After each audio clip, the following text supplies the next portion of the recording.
Mga mahal ko pong mga kababayan, mga kapatid po naming nasa malayo, mga OFW, saan man po kayo ngayon naroroon, magandang araw po sa inyong lahat.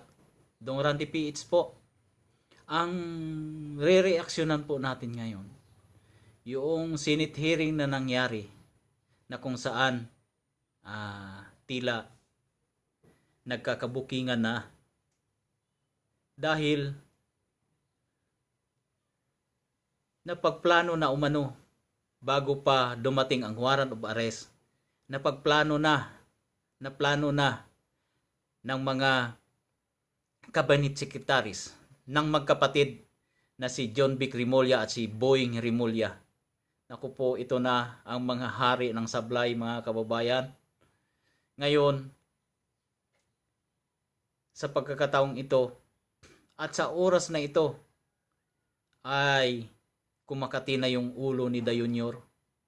Kasi inamin na talaga ng Team Alyansa na sila ay may malaking epekto ang ginawa ng pagkaka-aresto kay FPRRD, mga kababayan.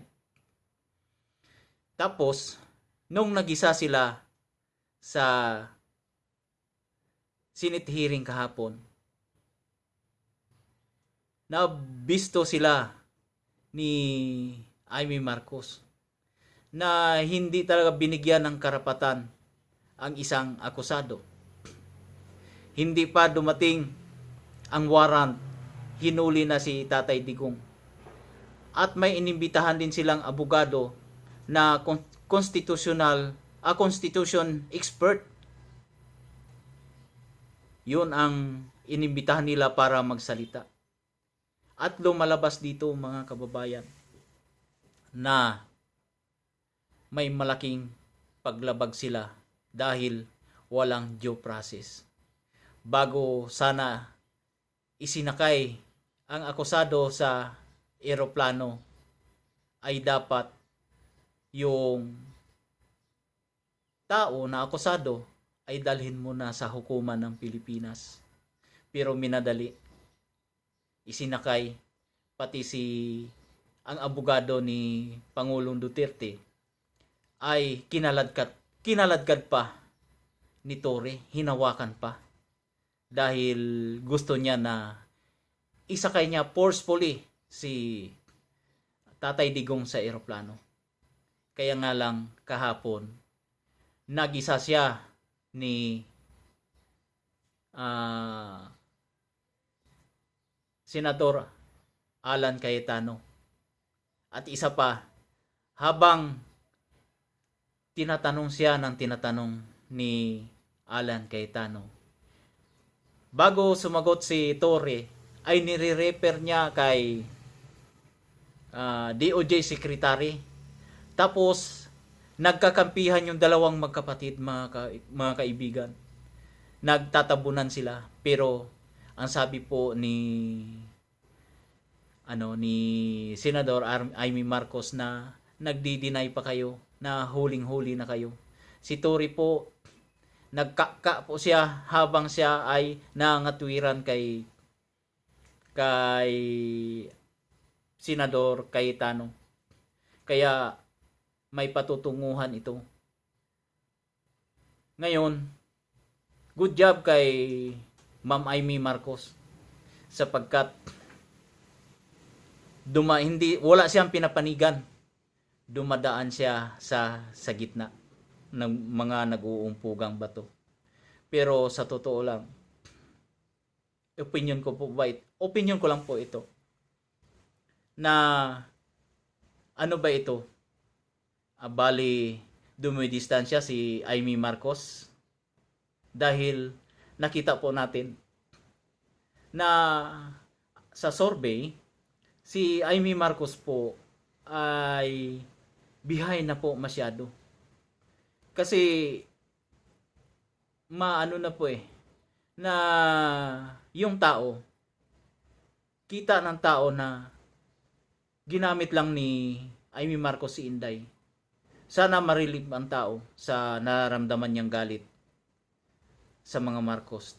At sana wag madamay si Ginang Amy Marcos, sapagkat ito nga gumawa ng paraan ang butihing senadora para lumabas ang katotohanan, at ayun nga, lumabas ang katotohanan. Pero malaki pong question sa mga tao, malaking tanong. Bakit kamo? Ano ba ito? Ano ba itong style ni Amy ngayon? Bali, sinasalbal niya lang yung political career niya. Yun po ang nasa isip ngayon ng mga tao. Kaya siguro may namamagitan na rin siguro sa kanilang mga magkapatid. Bakit kamo? Noong rally po sa Tacloban ay hindi na po sumama si Amy Marcos sa Tacloban. Kaya ayun. Pero pasalamat pa rin tayo mga kapatid, mga kababayan at mga kapatid naming OFW. At least napanood natin at mismo lumitaw doon ang katotohanan na pinagplanuhan talaga. May sabwatan.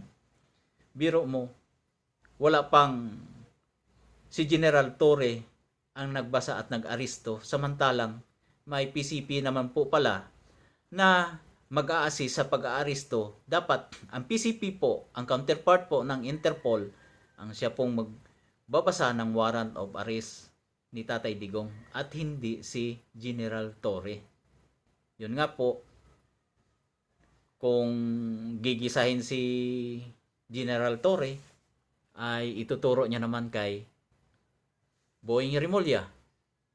At yun po, tinanong din po ni Senador Amy Marcos na kung may kinalaman ba dito si BBM. Ang sabi niya, ang desisyon ng tao ay pabago-bago. Kaya ayun, nagbago ng desisyon. Pero sa totoo lang, walang jurisdiction na ang ICC dito sa Pilipinas. Kaya kayo na lang po ang humusga kung ano man po ang inyong reaksyon. Sa inyo na po yun at igagalang ko po.